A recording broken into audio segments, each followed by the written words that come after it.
Hello, I'm Game Retainer, and in this video I'll be going over a handful of great places for looting on the Navezgane map in 7 Days to Die. I'm not going to cover any tier 5 POIs on this list, although I have made a video about those, so I'll put that at the top of the screen now. Instead, this video is going to look at the lower tier POIs that are pretty good for looting towards the beginning to middle of your playthrough. Now with that said, let's jump straight in. We're going to kick things off with working stiff tools. This is a great POI to loot on day 1. It is a tier 2 POI, so if you are very new, be careful, but it's not all that difficult. The most difficult aspect of this one is the fact that sometimes there's a dog right around here. If I go right above the POI, you can see that it's very close to the town of Dyersville and very close to Trader Rect, so it's a brilliant early game spot to loot. If you are lucky enough to have a wrench, then there are a few things to break down, but if not, that's not a problem. There are loads of great things to grab in here. You'll find lots of water because there are toilets dotted around all over the place.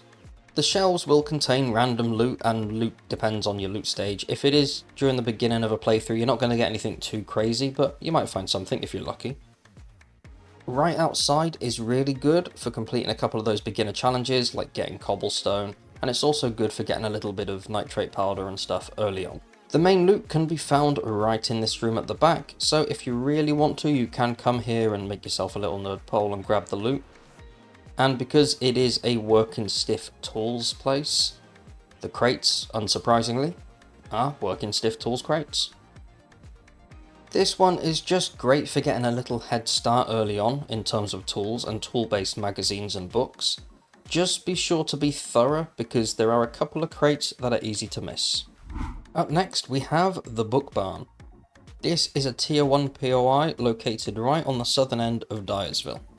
This one is great because not only is it good for loot, but it's also located next to NFD Engine 4, which makes for a really good early game base. Back to the Book Barn. With it being a tier 1 POI, it is very easy to clear. You make your way in through the side here, and there's half a dozen zombies. It's not hard. In here you'll find a couple of clothing racks, some random kitchenware if you're lucky, and a few random shelves. But with it being called the Book Barn, you'll also find books. Now, you're not going to find as many bookshelves in here as, say, a regular Crack-A-Café or Crack-A-Book HQ or any of that, but it's a tier 1, so any bookshelf is better than no bookshelf. If you want to grab the main loot, it is in this staff room here. It is a tier 1 loot room, so there's not a lot, but you will find a Crack-A-Book box, and all books and magazines during the early stages of a playthrough are absolutely crucial. Speaking of books, I'm going to give a quick honourable mention to Cole's books. It is in the desert, so unless you've turned off biome progression, chances are by the time you make it here, you'll already have quite a few books and magazines. But this one is a tier 1 POI, very easy to clear, and if you really want, you can sneak in and grab the books and be out within about 60 seconds. The door around the back here, guarded by a couple of pretty pointless wooden traps, leads you straight into where the main loot is, and you're not going to find a lot, but you know, for how little work you need to do, I mean, you come around the back here, all you've got to do is break 2 panels and you're in. Once you've made it to the snow biome, there's one POI that you really don't want to miss, and that is the Crack-A-Café, or the Crack-A-Café, whatever you want to call it. This is a tier 3 POI. That said, it's not that difficult to clear.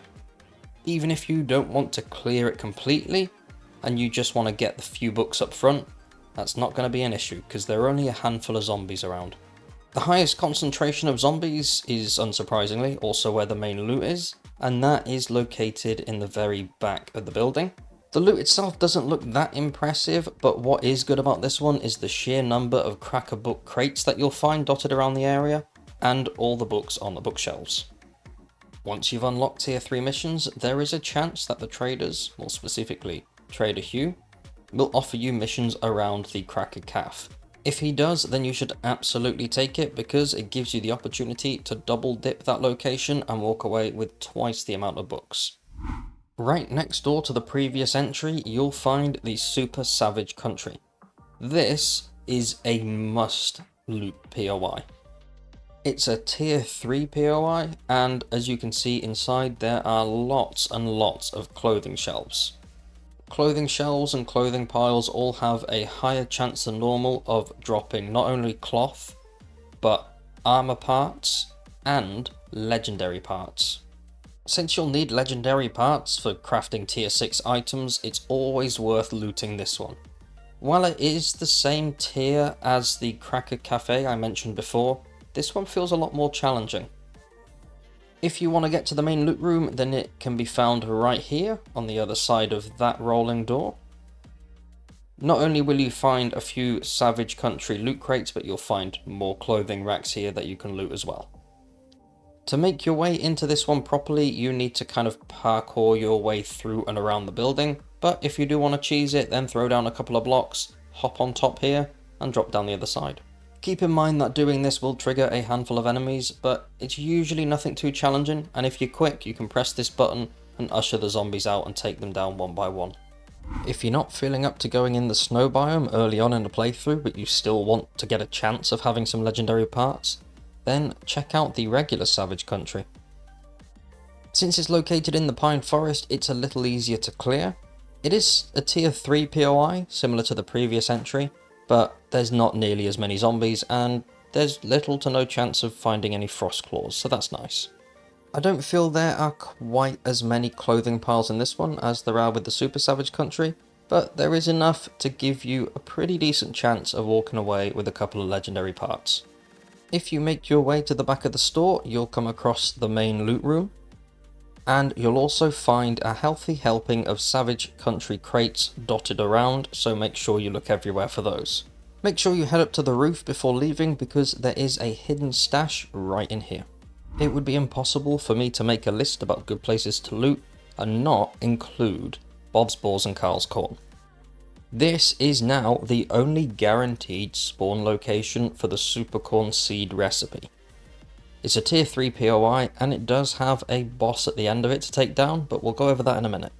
If you're just interested in the recipe, then make your way to this side of the building and break down any of the walls up here, and you'll come into this room. Play with these buttons and eventually the fire will turn off, giving you access to this lovely Supercorn inside. Make sure you take the Supercorn, as I've just done, and search the Supercorn stash, where you'll find 5 seeds and you'll get the Supercorn recipe, which means you can craft seeds. And you'll get a 50% chance of getting an extra seed when you harvest your crops.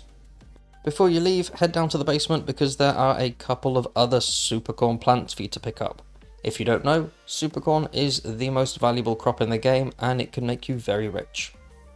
If you decide to venture further into the POI and make your way to the end, then you'll drop down into a tunnel where you'll need to fight Grace. Grace is quite a hefty beast, so be ready for a battle. Once you've dispatched Grace, she will drop a red loot bag.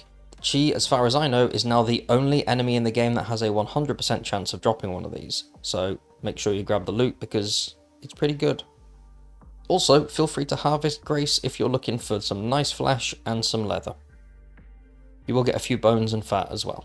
After you've killed Grace, follow the cave and you'll come across the main loot. I say the main loot, I consider the main loot for this one being the Supercorn recipe and the seeds, but this is also pretty nice. If you just wanted to come and see Grace, and I mean, why wouldn't you? She's glorious. Then come to the back of the building and break any of these and just make your way through and down. But please go and get the Supercorn. It's really good. So thank you very much for watching. I hope you found this video useful. There are loads of other great places to loot on the Navezgane map, so if you'd like me to make another one of these, then let me know in the comment section below. Also, if you are a veteran player, feel free to leave some beginner tips down there as well. Thanks again for watching, and hopefully I'll catch you in the next one.